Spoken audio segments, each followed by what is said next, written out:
नमस्कार, स्वागत है आपका पब्लिक इंडिया पर। मैं हूं नीलू व्यास। एक खबर जिसने तहलका मचा दिया है। कल जिस खबर के बारे में यह कहा जा रहा था कि दिल्ली हाईकोर्ट के जज जस्टिस यशवंत वर्मा के घर से नोटों की गड्डी मिली, उनके घर में आग लग गई थी, उसके बाद नोटों की गड्डी मिली। उसके बाद दिन भर सब टीवी चैनल्स पर, सारे प्लेटफॉर्म्स पर इस बात को लेकर चर्चा हो रही थी कि आखिर एक दिल्ली हाईकोर्ट के जज के घर से कुछ लोग 15 करोड़ बोल रहे थे, किसी ने 50 करोड़ बोला, फिर किसी ने कहा कि बोरे में भर के नोट्स मिली हैं, यानी कि कैश उनके घर से मिला। इस खबर को लेकर तहलका मच गया कि जुडिशरी में ऐसा कैसे हो सकता है। शाम होते होते वो खबर पूरी पलट गई। खबर में ट्विस्ट क्या आया? दिल्ली फायर सेफ्टी के जो चीफ है अतुल गर्ग, उन्होंने कहा कि कैश तो मिला ही नहीं। उसके बाद उन्होंने बैक ट्रैक किया, उन्होंने कहा कि मैंने कब कहा कि इसमें कैश मिला नहीं है। सुप्रीम कोर्ट ने ये कहा कि अरे हमने ट्रांसफर ऑर्डर्स इशू किए नहीं है और ये जो इंक्वायरी है that is independent of the transfer.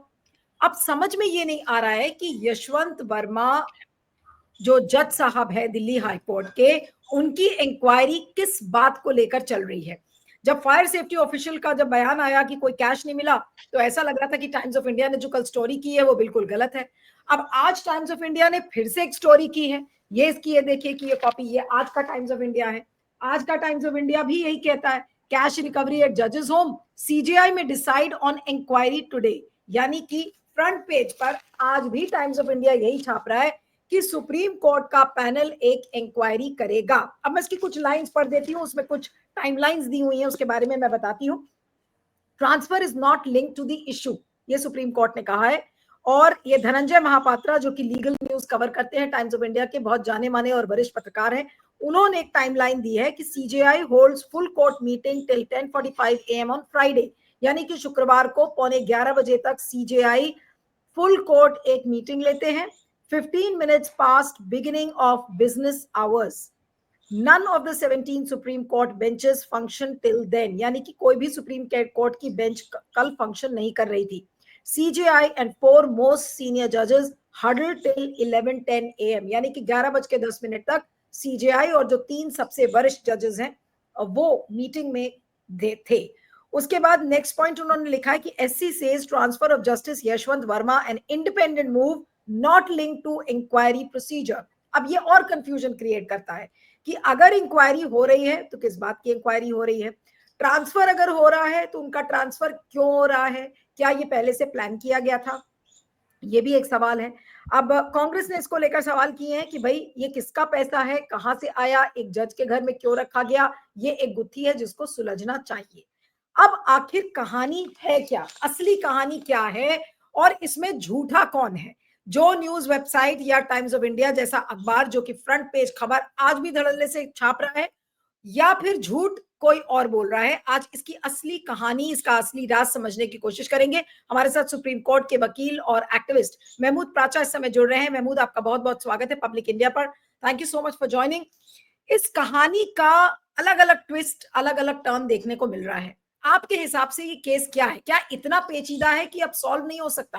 क्योंकि कुछ लोग कह रहे हैं कि जो मनी रिकवर्ड था वो, कुछ लोगों ने इसमें अमित शाह का नाम लिया कि अरे वो अमित शाह के पैसे थे। अब अमित शाह के पैसे वहां पे बोरे में भरकर लोग क्यों रखेंगे, ये मुझे नहीं समझ में आ रहा है। ये तो बिल्कुल बॉलीवुड फिल्म प्लॉट की तरह लग रही है स्टोरी। क्या असलियत क्या है स्टोरी की? देखिए, ये सब जो स्पेकुलेशंस हैं चलती रहेंगी। मैं एक ट्रेंड लॉयर हूँ। बहुत सारे लोग इसमें, ऐसा होता है ना, जब एक अपॉर्चुनिटी आती है तो बहुत सारे लोग उसमें से अपना अपना पाउंड ऑफ फ्लैश एक्सट्रैक्ट करने के लिए उसको तरह तरह से इस्तेमाल करते हैं। ये भी एक्टिविटी जो है वो गलत है। जो अपॉर्चुनिस्ट ऑनेस्ट बन जाते हैं वो भी बात गलत है। अभी इसमें बुनियादी बातों पे चलते हैं। Let's go to the basics. बिल्कुल भी स्पेकुलेशन नहीं करनी चाहिए, किसी को भी ऐसे कंडेम नहीं करना चाहिए, चाहे जस्टिस वर्मा हो या जस्टिस चंद्रचूड़ हो। बहुत सारे लोगों ने लिखना शुरू कर दिया इस बारे में भी कि इनके इससे संबंध थे, एक फिक्सर सीनियर लॉयर है उनसे, मतलब ये नाम नहीं लिखेंगे। अब जब इतनी हैसियत और औकात नहीं है तो इशारे इशारों में बात मत करो ना। बहुत बड़े बड़े जर्नलिस्ट हैं आपके जो अपने आप को ईमानदार जर्नलिस्ट भी बनते हैं। एक मैंने अभी ट्वीट देखा किसी का, हमारे भी मित्र हैं वो, इशारों इशारों में बात करेंगे। ये इशारों में बात करना जो है ना, ये सबसे ज्यादा नुकसान देता है। तो आप देश के लिए काम नहीं कर रहे, अपनी नॉलेज बखारने के लिए, ये बताने के लिए कि मैं कितना बड़ा आदमी हूं और मैं कितना ईमानदार हूं, ये काम करना गलत है। हमें बेसिक्स पे जाना चाहिए, क्या क्या हुआ है, और आपने काफी अच्छी तरह से उसे आर्टिकुलेट भी किया। मैं थोड़ा एक लीगल पर्सपेक्टिव में आर्टिकुलेट करना चाहता हूं। जस्टिस वर्मा ने ये किया है या नहीं किया है, ये पहला मुद्दा है। ये एलिगेशन है, तो एलिगेशन को सच में बदलने के लिए हमारे देश में एक और एक ही तरीका है। एक क्रिमिनल प्रोसीडिंग शुरू होनी चाहिए, एफआईआर शुरू होनी चाहिए, एफआईआर होनी चाहिए।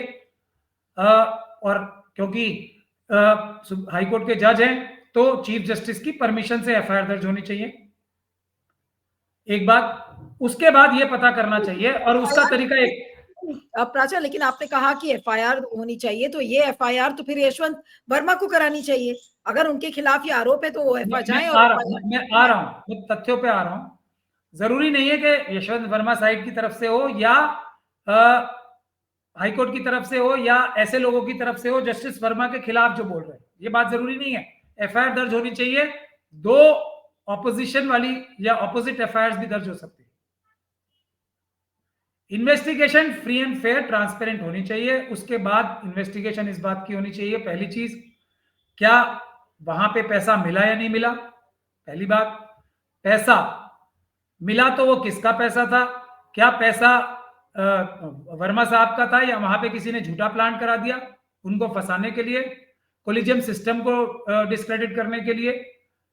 ये सब चीजों की इन्वेस्टिगेशन के बाद ही निष्कर्ष निकाला जा सकता है, उससे पहले स्पेकुलेशन नहीं करनी चाहिए। लेकिन इन्वेस्टिगेशन होनी चाहिए कैसे?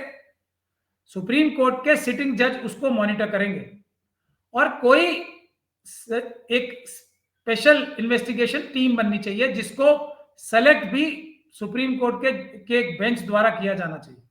ये नहीं सीबीआई के हवाले कर दिया तो फिर तो मोदी जी और अमित शाह जी के हाथ में चले गए और पूरा वो जो करना चाहेंगे वो कर लेंगे, ऐसा नहीं होना चाहिए।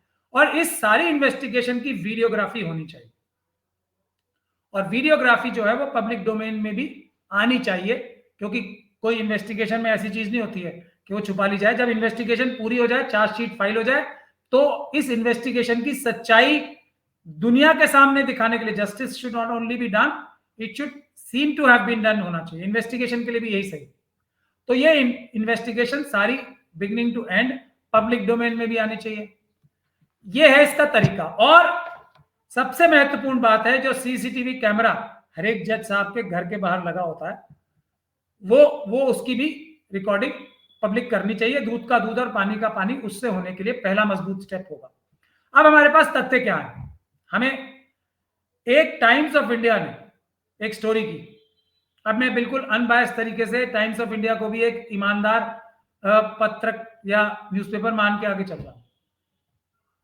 मेरा विचार दूसरा है, वो एक अलग बात। उसने एक स्टोरी की, दो ही चीजें हो सकती हैं, या तो वो एक सही स्टोरी है, तथ्यों के आधार पे है, या वो एक हिट जॉब है। क्योंकि times of India front page पे कोई स्टोरी एक बार नहीं 10 बार रिसर्च किए बगैर नहीं करेगा तो उसको प्रोटेक्शन है हाईएस्ट लेवल से कि आप करो ये काम, हम आपको कुछ नहीं होने देंगे।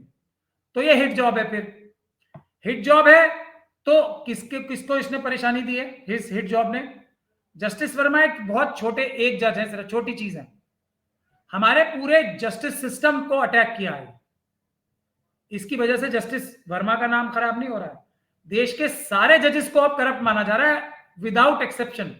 नहीं, लेकिन ये कौन हो, ये कौन व्यक्ति हो सकता है जो कि पूरे न्यायपालिका को की छवि को धूमिल करना चाह रहा है? और जो आपने हिट जॉब वाली बात कही, तो अगर मैं इसको ये मानूं कि ये कोई षड्यंत्र किया जा रहा है, ये कौन करवा सकता है?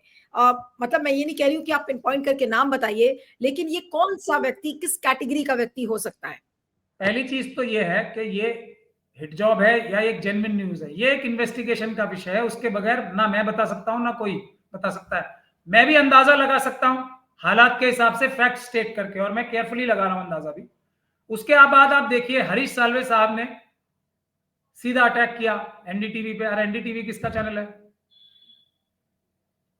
अगर और कोलिजियम सिस्टम पे सबने बोलना शुरू कर दिया। जस्टिस वर्मा से भी ज्यादा कोलिजियम सिस्टम पे आ गया। जैसे अगर कोलिजियम सिस्टम से जजेस अपॉइंट होना बंद हो जाएंगे, मोदी जी और अमित शाह जी करने लगेंगे जैसे चीफ इलेक्शन कमीशन को कर रहे हैं, तो वो बहुत ईमानदार हो जाएंगे। तो प्रॉब्लम क्या है? करप्शन मिटाना। तो सरकार का एक लंबे टाइम से एजेंडा है ना कि हम सारी अपॉइंटमेंट्स खुद ही करें, कोलिजियम सिस्टम को भी खत्म कर दें। मैं कोलिजियम सिस्टम का कोई बहुत बड़ा फॉलोअर नहीं हूं, मैं उसके खिलाफ भी हूं काफी हद तक। लेकिन अगर मोदी जी और अमित शाह जी कोई जज अपॉइंट करेंगे, राहुल जी को बुला के साथ में रख के 2 में से 1, 3 में से 1, तो अगर ऐसा होगा, और अगर ऐसा होगा कि 5 जज करेंगे या 3 जज करेंगे, तो मैं 5 जज और 3 जजों पे ज्यादा विश्वास करता हूं। यही फर्क है। मोदी जी और अमित शाह जी पे मैं विश्वास करने को तैयार नहीं हूं। ये मेरा पर्सनल ओपिनियन है। हाँ, नहीं, लेकिन आपने एक बहुत महत्वपूर्ण संकेत मुझे दिया है। मैं बहुत टेम्प्ट हो रही हूँ अब वो सवाल पूछने के लिए। आपने कहा कि अदानी का चैनल ने ये हरीश साल्वे का इंटरव्यू दिखाया, और आप ये कह रहे हैं कि हो सकता है कि एक ऐसे व्यक्ति ने काम किया हो जो कि, या सरकार द्वारा ये काम कराया गया हो ताकि पूरी न्यायपालिका की छवि को धूमिल कर दो और ये कंट्रोल कर लो अपने हाथ में। तो क्या सरकार, लोग, अब इसमें मैं नाम नहीं ले रही हूं कि वो मोदी या शाह हो सकते हैं, लेकिन क्या सरकार न्यायपालिका को अपने हाथ में लेने के लिए क्या ये षड्यंत्र रचवा सकती है? बहुत दिन से ये बात तो जग जाहिर है ना, छटपटा रही है। हर एक इंस्टीट्यूशन को अपॉइंट करना मोदी जी और अमित शाह ने साहब ने है। इसके लिए तो हर इंस्टीट्यूशन को छटपटा ही रहे ना, और पूरी ताकत भी लगा रहे हैं। और कोई एनडीटीवी का इंटरव्यू की बात नहीं है। उसके बाद हमारे परम आदरणीय इन्होंने भी किया है, ये नविका कुमार जी ने भी किया इंटरव्यू। उसके बाद परम आदरणीय प्रातःवंदनीय अर्नब गोस्वामी साहब ने भी किया है। जबरदस्त इंटरव्यू किए हैं, धांसू। गोदी मीडिया पर जाकर हरीश साल्वे ने हर गोदी मीडिया चैनल को इंटरव्यू दिया है। जबरदस्त धांसू। और उनके पास टाइम नहीं होता है। वो 1 घंटे की कॉन्फ्रेंस लेने के करोड़ों में पैसे लेते होंगे या लाखों में पैसे लेते होंगे, लेकिन तुरंत अवेलेबल हो गए। और collegium collegium collegium collegium collegium collegium. Justice Verma, no need. किसका पैसा? No need. कोई जरूरत ही नहीं है। कोलिजियम। तो इसलिए शक इस पे भी जाता है कि ये हिट जॉब हो सकती है, इस वजह से हो सकती है। कुछ भी हो सकता है ना। लेकिन इन्वेस्टिगेशन जब तक नहीं होगी, मेरा भी अंदाजा रहेगा, मेरे भी इल्जाम रहेंगे, किसी और के भी इल्जाम रहेंगे। लेकिन अब हम आगे चलते हैं। जब टाइम्स ऑफ इंडिया में ये खबर आ गई और पूरा एकदम हमला हो गया, सुप्रीम कोर्ट की कोलिजियम ने क्या किया, अब ये भी अंदाजा ही लगा रहा हूं मैं। उनकी वेबसाइट पे आया, कोई अनसाइंड लेटर, ये लेटर कहें इसको, क्या जो भी कहना चाहे कह ले, स्टेटमेंट कहें, क्योंकि लिखा तो है नहीं कुछ। पहला ही मैं आपको वो पढ़ के बता रहा हूं। पहले लाइन है, there is miss information and rumours being spread with regard to the incident at the residence of mister justice Jashwant Verma. अगर वो मिस इन्फॉर्मेशन है तो ये कंक्लूजन तक पहुंच चुकी है, इसका मतलब सुप्रीम कोर्ट की कोलिजियम। तो अगर निष्कर्ष पे पहुंच ही गए तो फिर तो ये ट्रांसफर की जिक्र ही क्यों आनी थी? कोई ऐसी बात तो है नहीं। और अभी इन हाउस जो दिल्ली हाई कोर्ट के चीफ जस्टिस साहब इन हाउस इन्वेस्टिगेशन कर रहे होंगे, अभी उसकी रिपोर्ट इस समय तक नहीं पहुंची थी, जब तक कि ये कल ये जारी कर दिया गया वेबसाइट पे। तो बिना इन्वेस्टिगेशन के फैसला कर लिया। जैसे टाइम्स ऑफ इंडिया की खबर थी, जैसे बहुत सारे टीवी चैनल्स पे साल्वे साहब ने एकदम कंडेम कर दिया, तो इन्होंने क्लीन चिट दे दी। तो वो भी गलत और ये भी गलत। इसके बाद फिर ट्रांसफर की नौबत कहां से आ गई? ट्रांसफर की डिस्कशन ही क्यों आ गई अभी? तो इससे क्या पता लगता है कि ये भी कवर अप की तरफ, इससे ये एक आदमी को शक होता है। तो सुप्रीम कोर्ट के कोलिजियम अब शक के दायरे में आ रहे हैं पब्लिक के।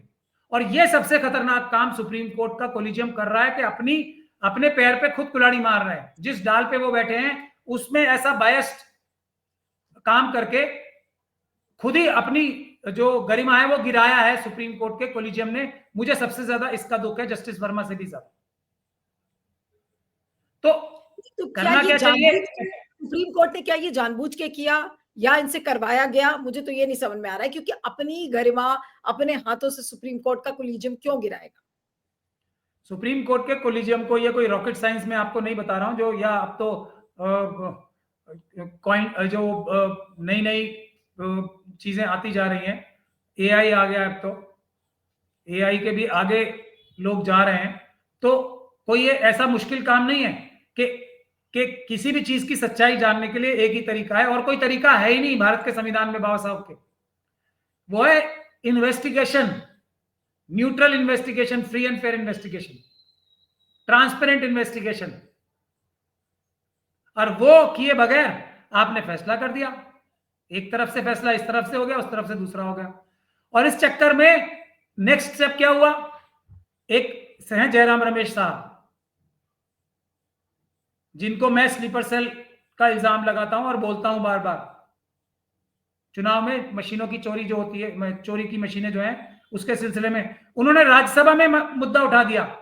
और धनखड़ साहब जो उनको हमेशा बड़ी सख्ती आड़े हाथों लेते थे, उनकी तारीफ करने लगे, वो भी कोलिजियम।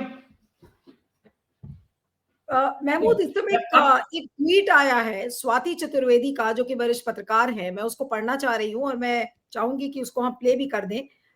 उन्होंने लिखा है, स्वाति चतुर्वेदी ने, कि I have spoken to several sources, this is the counter. ये यशवंत वर्मा का काउंटर उन्होंने दिया है।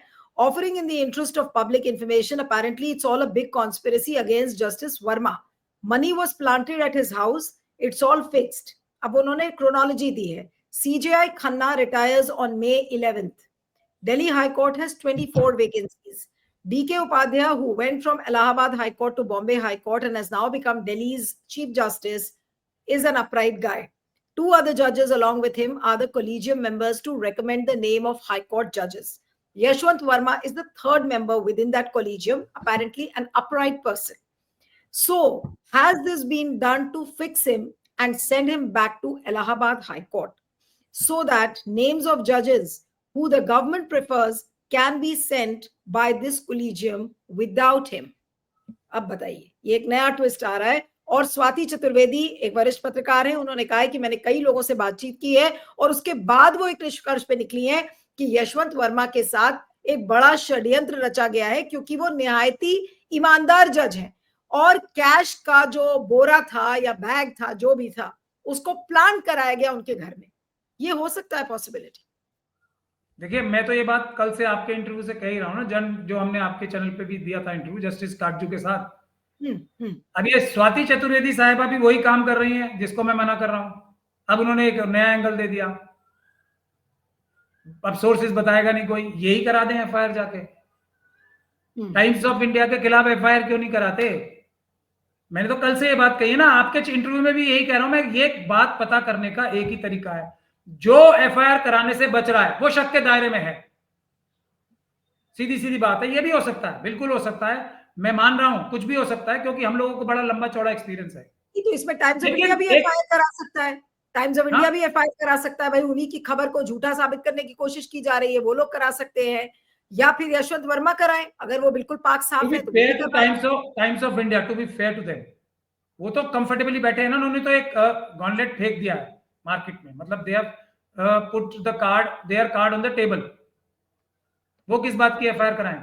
हाँ, अगर विनीत जैन साहब को एक महमूद, कल ईमानदारी का एक दौरा पड़ जाए, मैं विनीत जैन साहब की बात कर रहा हूं, अगर कोई उन्हें ईमानदारी का कोई एक झटका लग जाए तो वो जाके पर्सनल, उनके पास इंफॉर्मेशन है तो वो करा सकते हैं जस्टिस वर्मा के खिलाफ FIR. Otherwise times of India क्यों कराएगा? वो तो एक पेपर है, उसने रिपोर्टिंग कर दी, खत्म। कराना तो अगर झूठी रिपोर्ट है इस तरफ से होना चाहिए, और ये जो एक्सप्लेनेशन सरप्शियसली मार्केट में फैलाई जा रही है, इनको करानी चाहिए ना एफआईआर।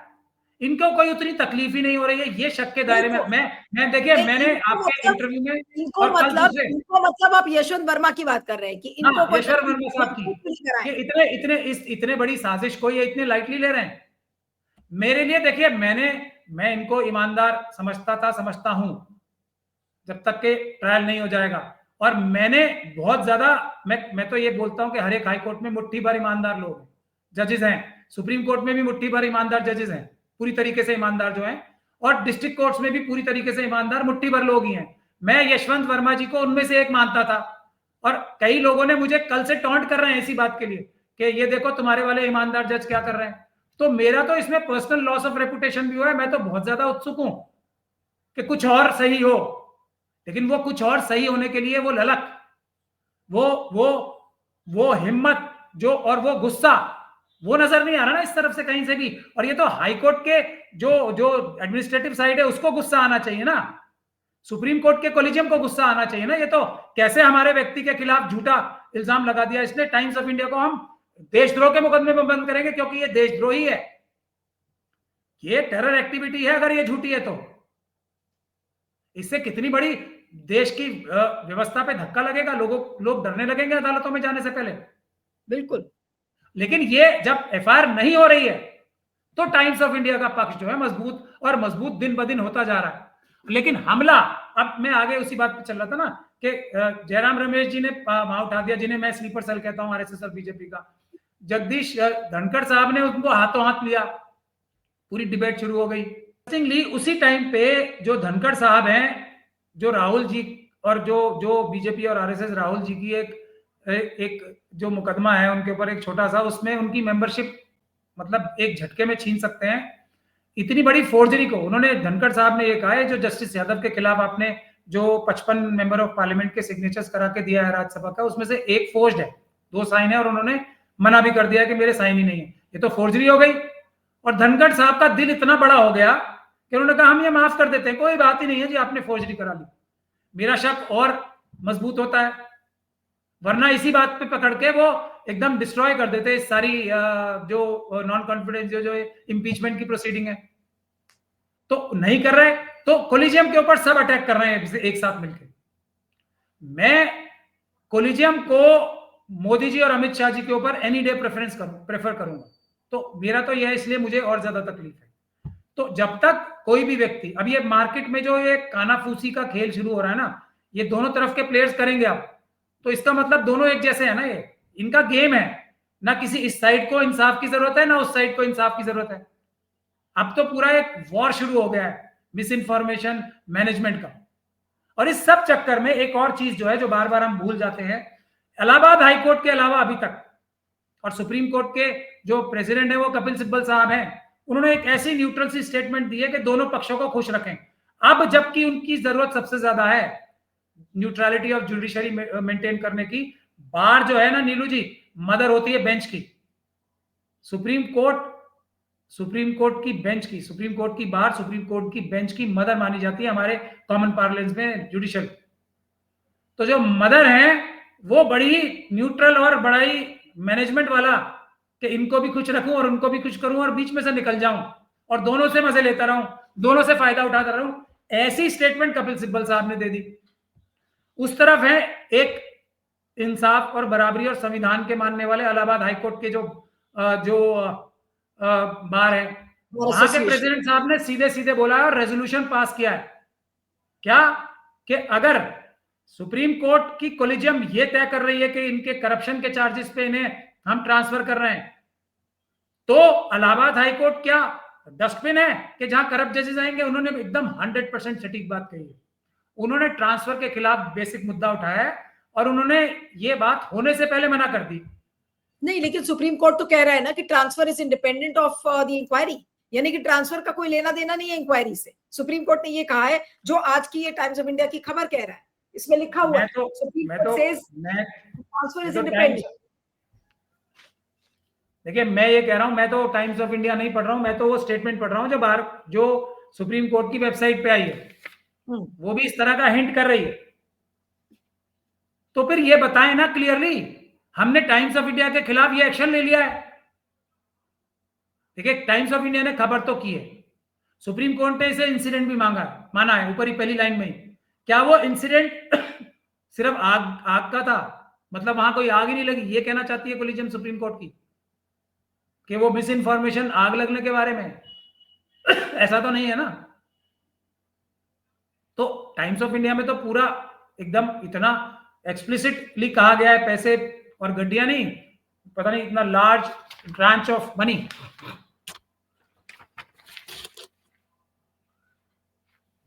तो ये जब कहा गया है, तो टाइम्स ऑफ इंडिया के खिलाफ अभी तक एक्शन क्यों नहीं लिया? कोलिजियम सिस्टम पे हमला झेल रही है कोलिजियम खुद, टाइम्स ऑफ इंडिया के खिलाफ एक्शन नहीं ले रही। तो क्या क्या पिक्चर निकल के आ रही है कि जस्टिस वर्मा इतने इंपॉर्टेंट हो गए कि उनको बचाने के लिए पूरा कोलिजियम सिस्टम को कॉम्प्रोमाइज और खत्म करवाने को तैयार हो गई है कोलिजियम अपनी। ये भी एक सोच आ सकती है ना मन में, ये तभी होना चाहिए। पूरा कोलिजियम सिस्टम भी अगर मतलब टेबल पे रख के दांव पे लगाना है तो उसकी एक ही वजह हो सकती है नीलू जी, दूसरी नहीं हो सकती कोई, कि जस्टिस वर्मा पूरी तरीके से निर्दोष हैं। एक व्यक्ति को सेक्रीफाइस नहीं किया जा सकता किसी एक दूसरे कॉज के लिए भी, मेरा ऐसा मानना। लेकिन वो पूरी तरीके से निर्दोष हैं तब। ऐसा तो कभी अभी कोई फाइंडिंग आ नहीं गई है। अभी तो इन हाउस भी कल रात को पेश की गई है, उसके ऊपर फैसला क्या हुआ है पता नहीं। तो कोलिजियम सिस्टम को दांव पे क्यों लगाया जा रहा है? आज एक क्या आम पता आदमी क्या सोचेगा कि नहीं, जस्टिस वर्मा अकेले नहीं है ना, उनकी पूरी लॉबी जो है, जो इस करप्शन में इन्वॉल्व है, ये लोग सोचेंगे, कोई नहीं रोक सकता सोचने से। वो उनको डिफेंस करने में आ गई क्योंकि वो अकेले नहीं थे। वो भी तो बहुत लोगों के नाम ले सकते हैं ना। अब सब अब जो जिसका जो मन में आ रहा है वो बोल रहा है कि पूरी लॉबी है। कोई ये भी बोल रहा है कि किसी नेता के नहीं, किसी जज के पैसे थे सुप्रीम कोर्ट के। अब ये जो जो आई है बात, मैं तो इससे सबसे ज्यादा खुश हो गया जो स्वाति चतुर्वेदी जी ने अभी एक एक एक जो बात कही है ना, मैं बहुत खुश हूं इससे। उन्होंने कहा कि एफआईआर कर प्लान दो। किया गया है पैसा उनको फंसाने के लिए। ये देशद्रोह है, ये आतंकवाद है, ये आतंकवाद है। इसकी एफआईआर नहीं करेगा जो जो कोशिश भी नहीं करेगा वो बेईमान, सीधी बात है। लेकिन आपको प्रोबेबिलिटी किस बात की लग रही है? आखिरी के 2-3 सवाल बस पूछूंगी, पिन पॉइंटेड, कि आपको क्या लग रहा है कि क्या ये एक बड़ा षड्यंत्र लग रहा है जिसकी जांच बहुत जरूरी है? अगर नहीं, जांच तो हर हालत में जरूरी है। जो इसकी जांच नहीं कराएगा ट्रांसपेरेंट, मैंने बता दिया वीडियोग्राफी करा के, उसको मैं ईमानदार नहीं मानूंगा, दुनिया नहीं, तो माने। जो ये दिल्ली हाई कोर्ट के जज चीफ जस्टिस जो इन हाउस इंक्वायरी की बात कर रहे हैं, क्या इसकी वीडियोग्राफी भी होनी चाहिए? जो बिना इसकी जांच है। हाँ, बिना videography, end to end, starting from starting to the end, अगर कुछ भी होता है तो कोई विश्वास नहीं होगा उस पर, किसी को नहीं होगा, मुझे भी नहीं होगा और देश की आम जनता को नहीं होगा, बिल्कुल नहीं होगा। मतलब ये तो इन हाउस हो गई ना बात, इन हाउस नाम ही उसका इन हाउस है। घर के अंदर वालों के खिलाफ अगर इंक्वायरी होती है तो you can't ride a high horse. ये गलतफहमी दूर हो जानी चाहिए अब, क्योंकि चीफ जस्टिस साहब भी बराबर के जज हैं। आपने किसी ने सर्टिफिकेट दे दिया कि ये ईमानदार जज हैं, अभी स्वाति चतुर्वेदी साहिबा ने एक सर्टिफिकेट दे दिया चीफ जस्टिस साहब ईमानदार हैं, तो स्वाति चतुर्वेदी, मैं, आप, कोई भी चीफ जस्टिस ऑफ इंडिया कुछ हैसियत नहीं रखते हैं किसी को सर्टिफिकेट देने का।